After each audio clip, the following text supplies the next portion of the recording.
Hey,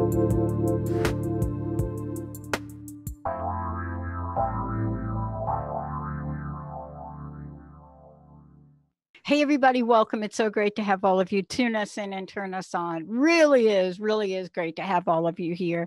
And I'm super excited about today's show. I really want to, just take a moment and just step back for a little bit. And what I'm really struck by is this is an interesting time we live in. And I was thinking about a few things, and I'll just say hi to Benny first. Hello, Mr. B. Hi, Pat. How you doing?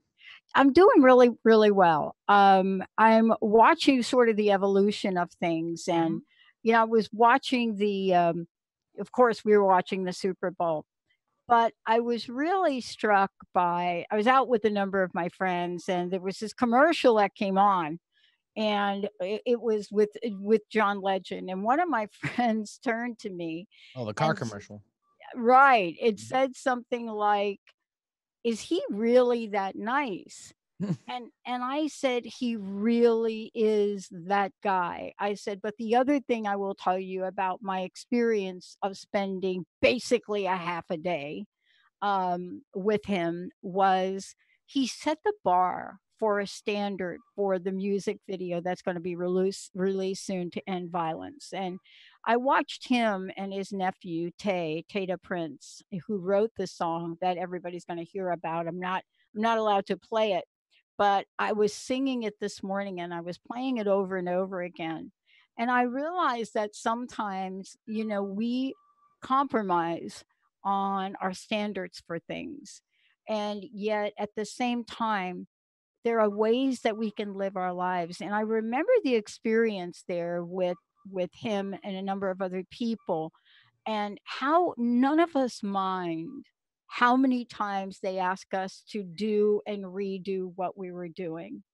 Because part of this had to do with having a way to speak out, but not only through our words, but through our hearts, through representing the evolution of something. What if we could end something like gun violence through a song about love? What if we would bring those things forward to heal the planet? And, I think that in my life, I wasn't sure if that would be possible, but it takes a certain kind of energy. And that's what today's show is about. Ameera Beth is joining me here today, and this is about rewriting the spirals of the Atlantean timelines. And what that means is, if you are familiar with anything that has to do with Atlantis, then you will have a sense of what today's show is about.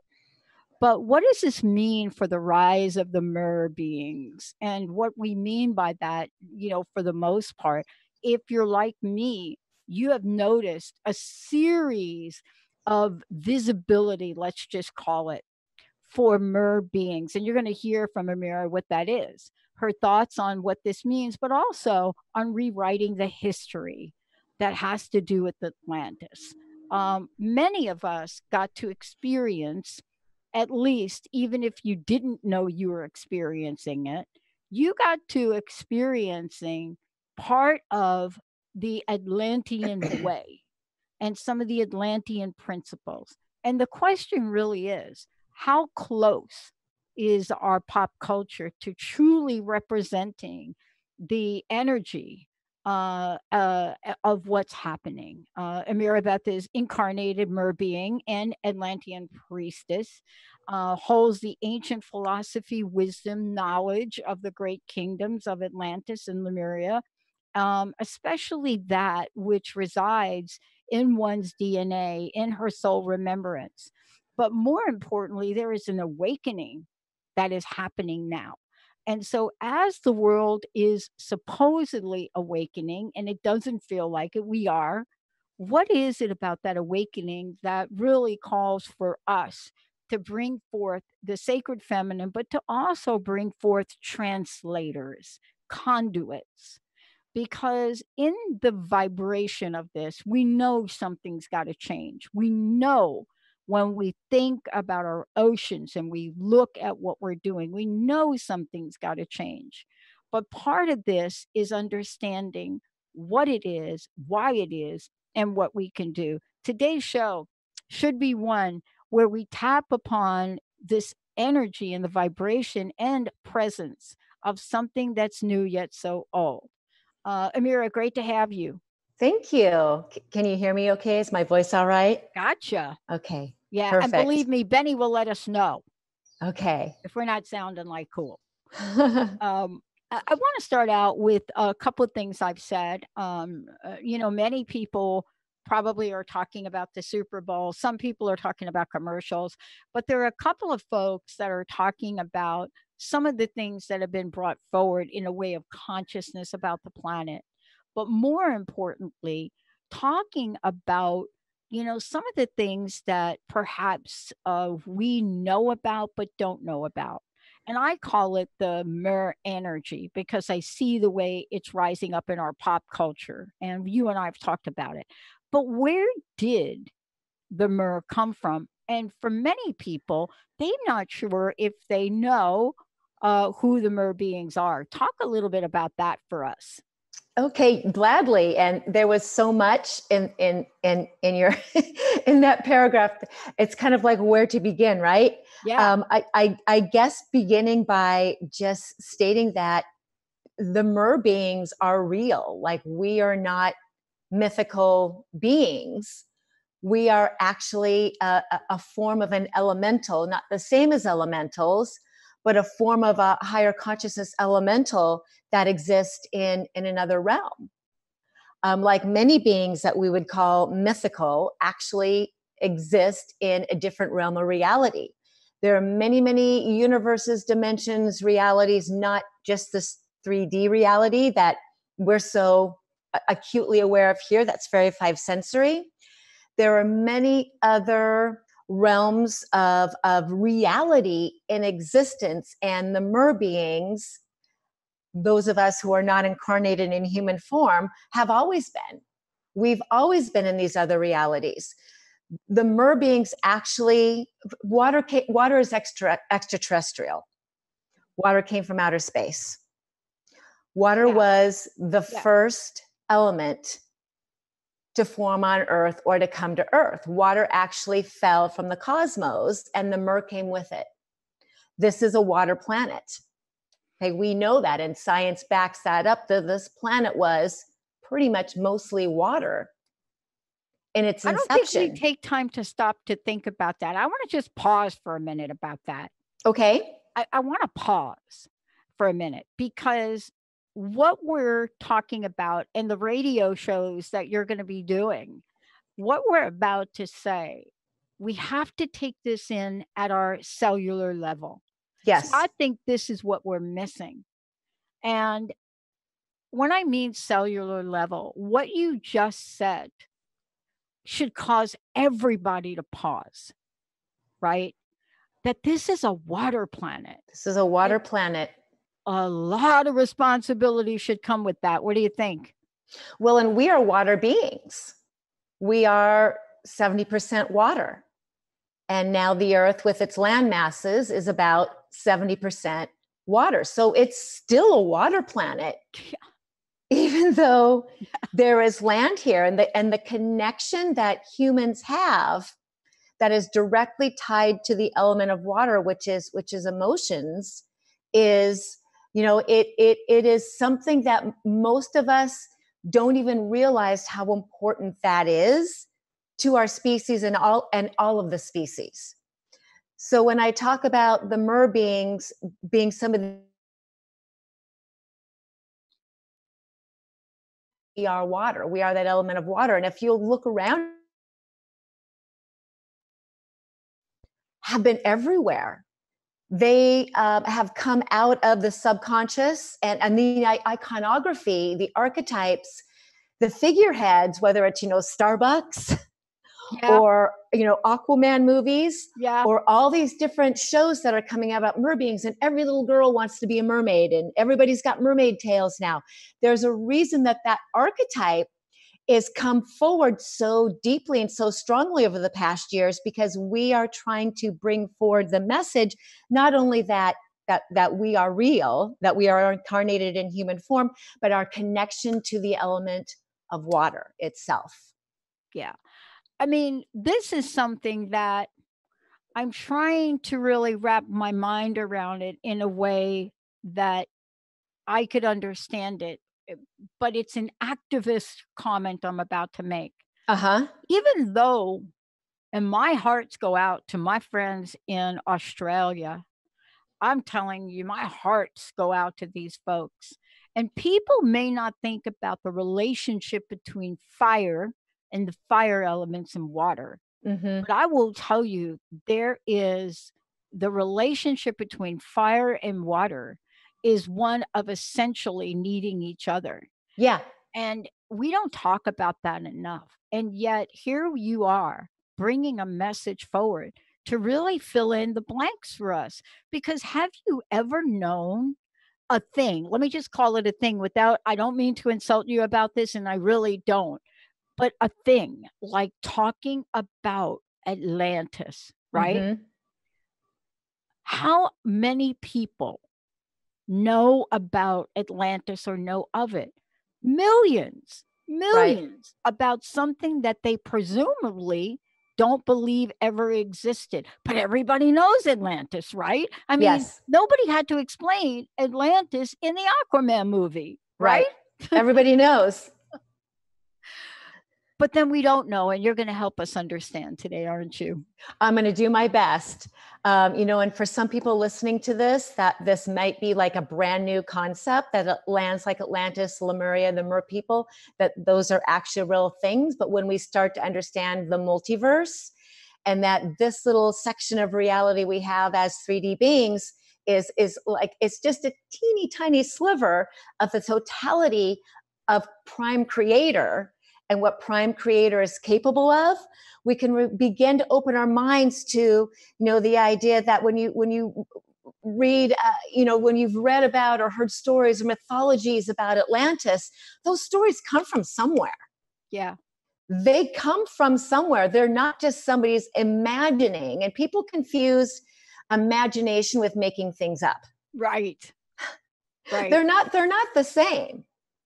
All Right. these stories that we see coming out in Hollywood and these TV shows, Star Trek, Star Wars, all of them, the imagining came from somebody's subconscious inner knowing of something else that exists in another plane of reality. And these are coming through human vessels.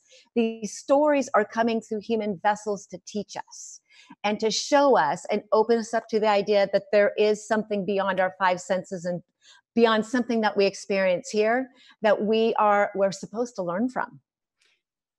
Yeah. And that's what we're going to talk about today, because it's one of many conversations we're going to have.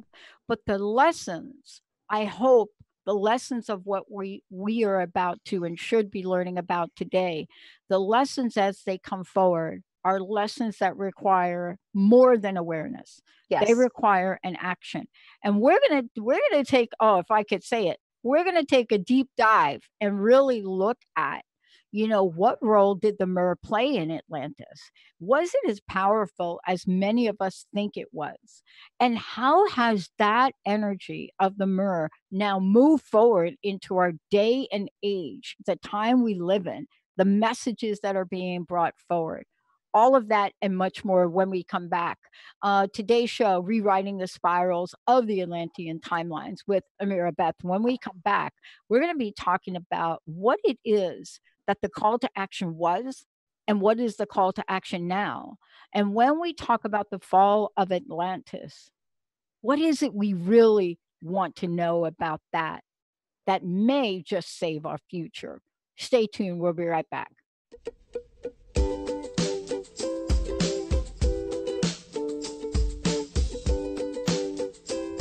Hey, everybody, welcome back. It's so great to have all of you tune us in and turn us on. It is so great. Thank you for doing that. As I said before, it is really great. You're going to hear a lot more from Ameera Beth. And one of the things that I want to do is I just want to pause for a minute before we start to talk about the Mer and influence on Atlantis and Lemuria. How do people find out more about you? What are some of your upcoming events? Let's talk about some of this because this is what you're bringing forward. This is your gift. Right. Thank you. The best way to find out more about me is obviously social media, Facebook, just under my name, Ameera Beth Mer Healer. I do a lot of writing and blogs about Atlantis and about the Mer people. I also have a YouTube channel under Ameera Beth Mer Healer, where I do videos and talk about this topic as well. And I've especially been talking about it. I discovered my Mer origins through a past life regression. And at that time, Spirit really called me forward to speak open and honestly about what I was remembering, the messages, and so forth. So if you're curious to learn more about that, my YouTube channel, Facebook is great. And then, of course, my website. I also am a healer, an Atlantean healer. And that's a good way to learn a little bit more about me and maybe even learn a little bit more about yourself as a spiritual being in a human body. Yeah. I mean, this is really part of an ongoing conversation we're going to have. And so I'll make sure that we talk about that quite a bit and people know about it. One of the things, too, that we're talking about here today is we are talking about the energy that it takes to heal. So, while we're talking about mer beings, I think we're also going to be introducing, this incredible power that has to do with healing. Yes. And, we're seeing it over and over again. But when people think about Atlantis, they wonder what happened. What was the influence on Atlantis and Lemuria? And what happened? I think that has been one of the most asked questions when it Yeah. comes to it. Where is Atlantis? What did happen? And I want to ask you, what is it in the emergence of the Mer? What is it, if any, role they had then? And what do they have now? So the Mer beings, when Prime Creator decided to host the great experiment known as Atlantis, and Atlantis was an experiment. It was an opportunity for beings all around the galaxy to come to this magnificent place called planet Earth as fifth dimensional beings embodying a third dimensional form. So beings had an opportunity to become human, 5th century humans, in a physical form for the first time, to touch water, to kiss and hug their loved ones, to smell flowers, to eat delicious food, which are all the cool things we get to do with our human bodies.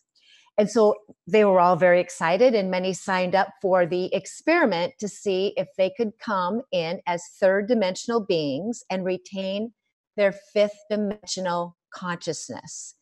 That consciousness that is eternally connected to God. So they were no longer in a what we'd call a light body or more non-physical form. They were in a human form, having human emotions, because of course that's what being human is all about, is embodying all these emotions, all these sensories, and experimenting to see if they could hold a physical form, be with all these different temptations and things, and retain their divine connection to the Creator. That was the experiment. So when Atlantis was created, when the beings came, the Mer had the assignment to kind of mentor and help the Atlanteans, who'd never been in a physical body, understand their body is energy. Not their energy is energy, but their body is energy, including their 13 chakras. There's 13 major chakras that the Atlanteans worked with, and their auric field. How to manage their emotional state through their energy and their physical body, which was going to be very, very tricky for a being who'd never had a body before. So that was one of the main assignments of the Mer beings. And when we think about that, we really do have this opposite sense of energy, right? We have the only form of description we can conjure up from our minds.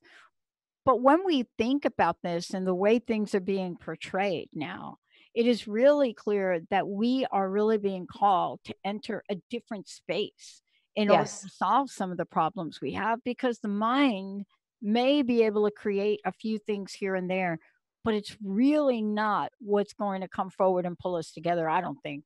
Well, I think it's a union of the mind and the heart. Yeah. We need the practical and we need the pragmatic and the logical, and we need the spiritual. We need the emotions. We need the spirit essence and the energy essence and that heart-led life. And when people think about Atlantis, oftentimes they think about the fall of Atlantis, Atlantis going into devastation under the sea.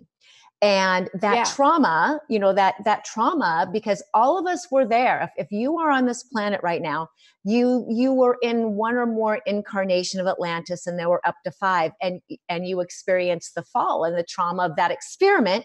And again, it really wasn't a failure. It was just an experiment that was terminated because we added the variable of, what we'd call darkness or ego, and it ended Atlantis.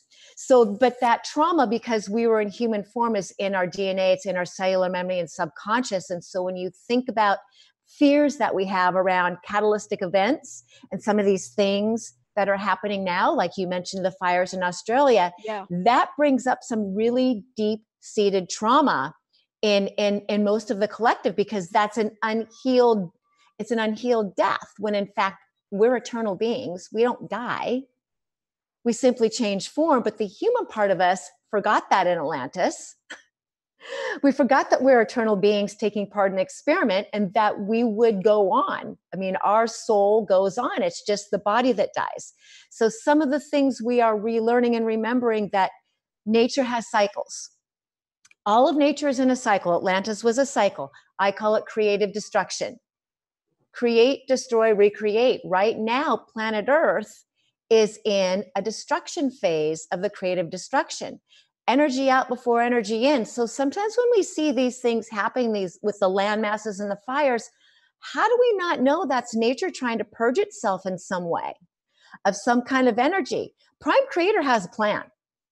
God has a plan. God is in everything and everyone. There is no place that God is not. So if we say we really trust Prime Creator, or whatever we call God, we understand that these things that are happening may have a purpose that we're not aware yet, because we're trying to birth a new earth. How do you birth something new on top of something else? You can't. There needs to be a dismantling, a destruction, for the cycle, the new creation cycle, to start. And I really believe that's what we're doing right now. And we are revisiting the spiral of time known as Atlantis, where there was destruction. Yeah. Yeah. And, we have noticed that in the cycle of living. Let's just call it that for a moment. And what I mean by the cycle of living, I mean, if you look at the earth, or you look at the universe, or you look at the cosmos, or whatever you want to call it, there's this cycle that happens, right? There's a cycle of birth and destruction, and birth and destruction. I mean, even within ourselves, Yes. that resides. But yet we see it as something that is so horrifically final, right? Yes. We don't see it as something that could happen, and then we are still here to reimagine it in a new world. Right. And that's the thing I want to talk with you about when we come back. Okay. Talk about the effects of things. And, when something falls, does it rise up? Why are we so familiar with ascension in our society? I mean, we really are. Even iconic things like the phoenix, right? Yes. So many things we are. But what is it about us that will activate that? What is it about us that has the power to activate a level of ascension that we need right now? And yet it seems so elusive. Let's take a short break. We'll be right back. I've got a great answer for that. I know. I knew you did. Hey, everybody, stay tuned. We'll be right back.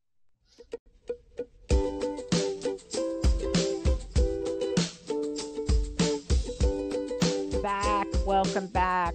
Welcome back, everyone. Wow. Look, I have been so looking forward to talking with you. For those of you out there, I want to make sure you know who Ameera Beth is, first of all.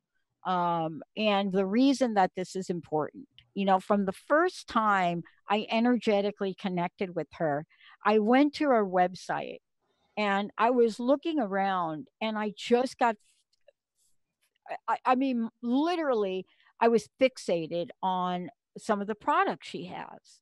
And I couldn't understand it. And this is before I actually even talked with you, right?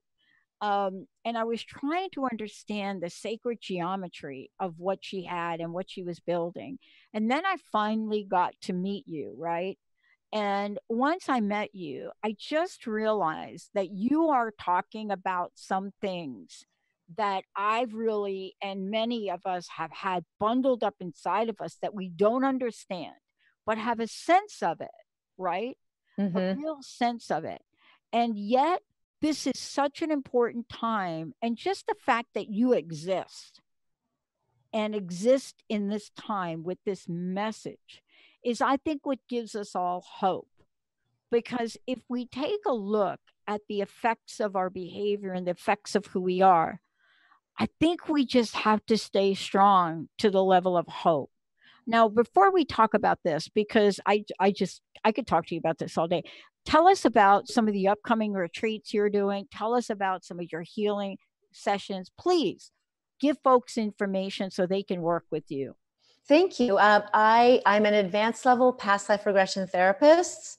I really believe past, present, future, they're all the same. It's actually simultaneous. So when we go through hypnosis and visit other realms and realities and other versions and aspects of our multidimensional self, it really does help us to understand why we were doing, saying, showing up in this reality in certain ways, in certain situations and relationships. So that's one of the things I do is I help people connect to other aspects of themselves via trance or hypnosis to find out information to help them in this life. I also work with the 13 chakra and aura energy centers of the body, help people realign and clear and open and basically prepare to receive more, more the fullness of your higher self. We all know we're going through this process called ascension. Ascension happens. It's an organic thing. It's happening to you, for you, through you, whether you know it or not. And so my 13 chakra and aura sessions just kind of facilitate and help that along a little bit. I've got a retreat coming up in May 20th to 26th. It's not on my website yet, but you can message me for information. I'm partnering with High Vibe or Good Vibe Travels in Portland, Oregon. Nice. Yeah, thank you. And then, I teach courses. Sacred geometry courses are a big thing of mine. On my website, I have a sacred geometry course that you can pick up. And I speak very, very simply and easily about what sacred geometry is and how to integrate it into your life. I've got the clothing with the crystals and the ink, the sacred geometry. Oh gosh, there's just so many good things out there to learn and do. And then, of course, I talk very openly about the Mer Beings in Atlantis and prepare people for what we are doing today, which is rewriting and I guess maybe even kind of correcting that spiral of time from the last Fall of Atlantis. Yeah. And I love that you said that, correcting. I love that you said that. And the reason that I love that you said that is I think that we always get a sense of, well, it's done and it's over, and we don't understand correcting. Right. Let's talk about that. And I think I may end up, Benny, skipping the next break because we really have a lot to talk about here. We do. Correcting, I learned a term in my business career that we used instead of saying, they called it a mid-course correction. Yes, course correction. Mid-course correction. And what would that look in corporate America? That didn't mean what you and I are going to talk about. That was a way to say we're just really going to change things up. But it's kind of the same. And I want to ask you about this because there is an effects of the fall of Atlantis. And there's an effect on it. There's an effect on it in a timeline, but there is an effect on it that we don't get in our pop culture. There's an energy of it, of almost fatality, so to speak, and then the curiosity to find that thing. But maybe the mystery is in not finding it, but seeking that out within. What do you think? And I know you're going to answer my other question too.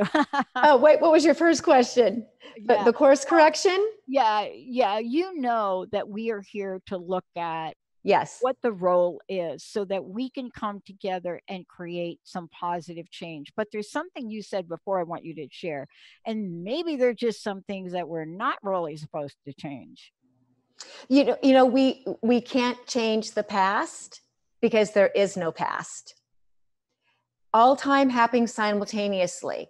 However, because we are the microcosm to the macrocosm, the events that happen on planet Earth, including the fall of the Atlantis, had a reverberation. It had a ripple effect on all of the cosmos, because the beings that were here that participated in the fall were from everywhere.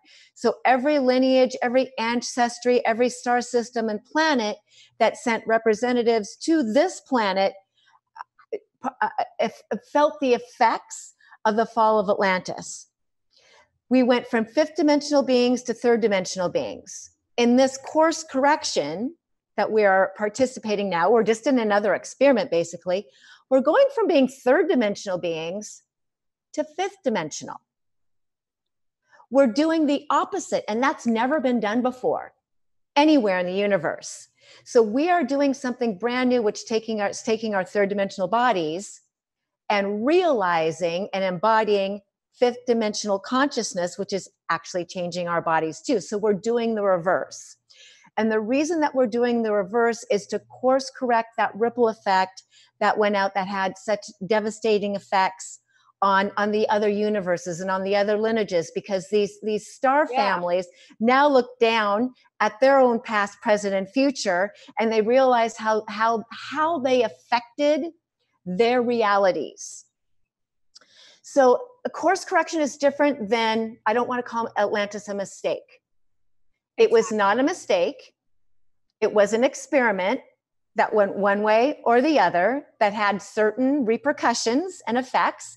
And now we're doing a correction to heal those lines of time.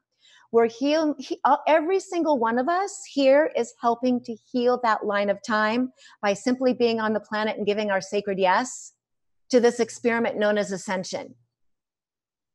Okay, it's an organic process that is happening to us and through us, whether we know it or not. But when we're conscious that it's happening and we give our yes, then we're opening ourselves up to a whole different level of evolution to help with the course correction.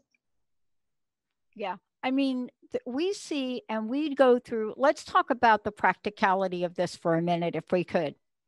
And the reason I wanted to really talk with you about this is because there is a level of practicality in using the term course correction. And I want to bring it right down to everyday life.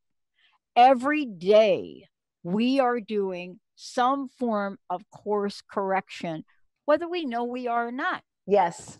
Right? I mean, isn't that the beauty of it? If I don't know, at least for me, it seems like the beauty of it, but at least, you know what I'm saying? That's the way I like to think about it. But we are course correcting every day. We course correct every day energetically for our lives. Perhaps we course correct every day in deciding how we're going to operate in our daily work life. Even little things from what we're going to eat. Exactly. Talk about that, because I think sometimes we get a sense that what we're doing here, or what you and I are talking about today, is so like, let me just say, this is like old school now, so Star Trekky that we cannot put our fingers on it. But that's not it at all. We have to know how to course correct immediately to keep pace, I think. Right. Right. And when we become more aware and more conscious of our behaviors and our habits and our thoughts, of course, that helps with that helps with the course correction. Humans are way too hard on ourselves. We really beat ourselves up for eating the wrong thing, for looking the wrong way, for doing the wrong, all these things. And if I try to help people realize that we're just in a free will experiment right now. Yeah. We're just doing the best that we can. And we come here to experiment and participate in all different kinds of mini experiments with our body and our life. So when we realize that we're not bad people because we're making one choice as opposed to another, they're not bad or good, but we start making choices that actually feel good. Yeah. The correction comes when I go, well, I could do this or this, but actually this one makes me feel better. And so if I'm using my emotional guidance system and I'm using like how I want to feel today, I'm going to choose this instead. And then it becomes very simple to start leading a more soul-led life and start leading from the heart and leading from higher consciousness, because we're choosing consciously to feel good instead of feel bad. Yeah. I was having a conversation with someone probably yesterday because a group of us got together, for the annual event. And we Yeah. were talking a little bit, and I have a great group of friends, and most of them have plans about their lives. And I think they look at me a little bit differently in terms of where I am and what I do, and the fact that I'm actually even working. And, you know, it's fascinating to have us have a conversation about what's most important to us. Yeah. And no one's right and no one's wrong. And I think, what is it? What is the expression, beyond the field of right and wrong? Yeah. And And I crack up when I hear people talk about the Super Bowl, because the event yesterday to me on 2/2 is the feast day of Yemaya, who is my oversoul. yeah, So every time you say the event, I go, yes, Yemaya's feast day. yeah, exactly. Wait, what's the Super Bowl? Yeah, exactly. And it's really incredible because, even in that Super Bowl event, Mm-hmm. and my friend commented on it, and she said, what would you make of the commercials? And Yeah. and this is one of the things I want to ask you about. I said, this is the kindest, gentlest Super Bowl commercial lineup than I've ever seen. And I can't say enough about why that's important for us to talk about, because Yeah. isn't there a shift? Isn't this why we're talking about the Mer? Isn't this why when we see some of the events in our pop culture, we're looking at the Mer and we're looking at the characters they portray, both kind and powerful. Isn't Mm-hmm. that the paradox of what we're trying to say? Yes. And and because we are here to enjoy human life and human events, and even things we enjoy on TV, like football, just because we're growing in consciousness doesn't mean we have to give those things up. I think humans put way too much judgment on things like the commercials, like the halftime festivities, so much judgment and so much energy into critiquing everything that goes on in the 3D world, instead of just enjoying the fact that a couple of great athletes came together and did this silly thing like football that gets everybody so engaged.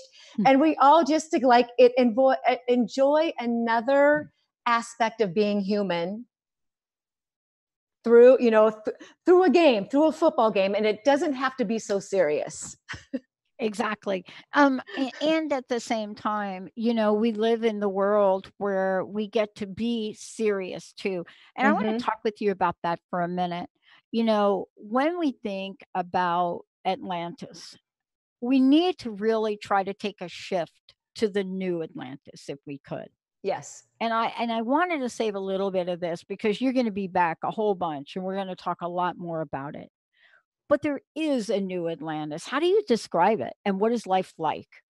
The new Atlantean paradigm is going to be one, ideally, and some people call it a utopian society, where all are cared for and all are looked out for.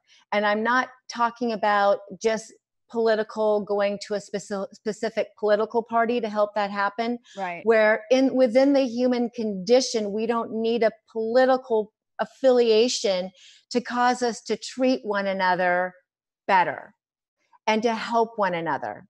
The new Atlantis is not about, we talk about oneness and we talk about, unity. It's not about, in Atlantis, we all wore the same toga and we all had the same hairstyle, and it was all kind of a lot of sameness. It doesn't mean we all are the same. You still to keep your unity, your sovereignty, your identity, your personality, and I get to keep mine, because that's one of the coolest things about being human, is how different we can look, act, and dress. It's about a conditioning, a unifying conditioning about how we treat one another and how we treat the planet. So it's kind of like opposites. It's unity and sovereignty, kind of like the flower of life. The circles in the flower of life are their own unique, but they're all conjoined. That's the best analogy that I can give. Hmm. And where we are with this is each of us is being called to make a shift, to make an adjustment. And I think let's talk about that for a minute, because we may not know it, but there's a level of discomfort right now with people. Mm-hmm. Whether Yes. you're talking to them as they're walking across the street, or there's a sense of, yeah, the heaviness, but there is a new sense of something happening now. Yes. How would you describe it? The sense is a combination, I guess, depending on moment to moment, day to day, of excitement, maybe a little bit of anxiety, a little bit of anticipation. For those of us who have kind of been on this path for a long time, we really feel that delineation now. It's very palpable between our conditioning, our thoughts, the reality we're creating, and the reality that's being created by people who are still trying their best to have an awakenings and come up out of their toxic thoughts and out of their toxic relationships. Some of the things that maybe I've conquered, and I'm watching other people struggle with, and some of the things that I'm still struggling with that I see other people have conquered. It's about us going into this entrainment of becoming ripple effects for everybody. Everybody plays and everybody wins in Ascension. Everybody. It's not based on anything other than our soul doing its work in its own timing Mm-hmm. to be able to go through the doorway. For some of us, it's going to happen right about now.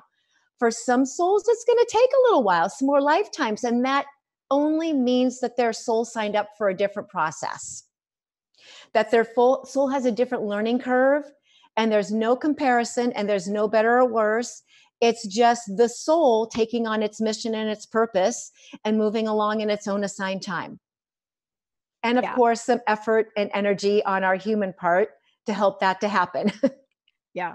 I mean, and don't you find that that is part of the awe of this? But yet the mystery is really sets into motion a new level of curiosity and a sense of urgency. And I know you're going to be talking about that, because there is a sense of urgency, don't you think? Yes, a little bit.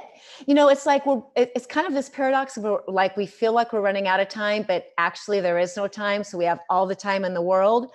But we are in a gateway, where at a tipping point where we really got to start making some different, better decisions. So, and the more self-love decisions we make for ourselves, the more we show up for ourselves, I think the more that collectively changes what's trying to happen on a major scale on the planet.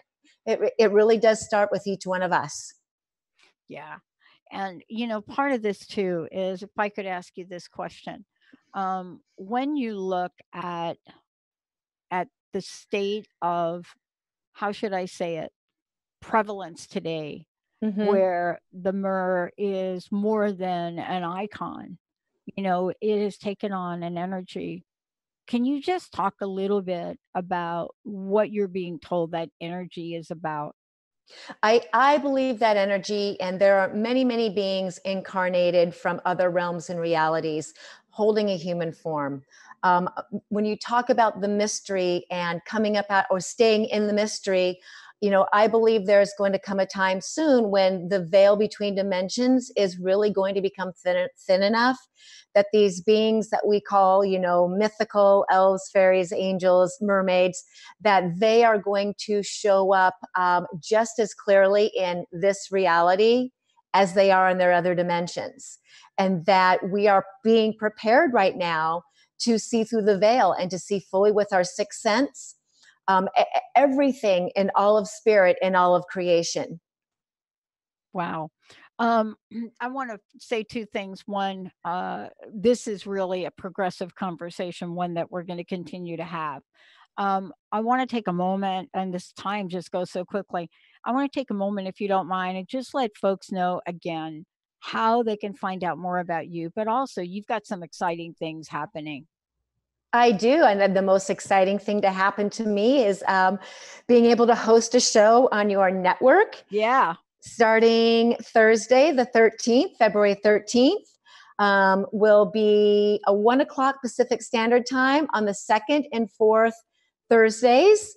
I'll be on for 6 or 7 months, twice a month, talking about all of the above and more. Might have a few cool guests to come in also and talk a little bit about Atlantis, Lemuria, and all the things. Yeah. So that's the biggest thing to happen to me in a long while, Dr. Pat. It's really the coolest thing too, and I think about it because, I mean, I'm just thinking about for a minute what today was like, and we haven't even scratched the surface. Right. Uh, but it's powerful, but yet it's fun, and I Yeah. think this is the thing to keep in mind. The messages sometimes that we get are not always of the highest level of intensity. Sometimes they're pretty fun to think about, but that doesn't mean they're not all powerful, right? Right. I think the Mer have a sense of humor, by the way. Yes, incredible. And we love humans. The reason we stepped in Atlantis to help the Atlanteans, the reason we're back, the only reason we're back is we love humanity. We love people. We wanted to become people.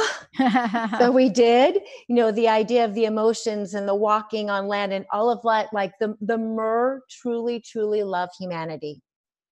Wow.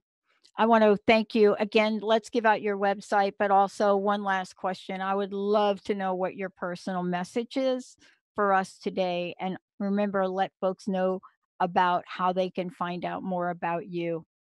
My personal message, because I'm a Pisces, naturally. And Pisces are about believing. I am the world's biggest cheerleader for my clients and my friends. And I am very much known for picking people up off the ground, setting them up and going, you can do this. And here's how.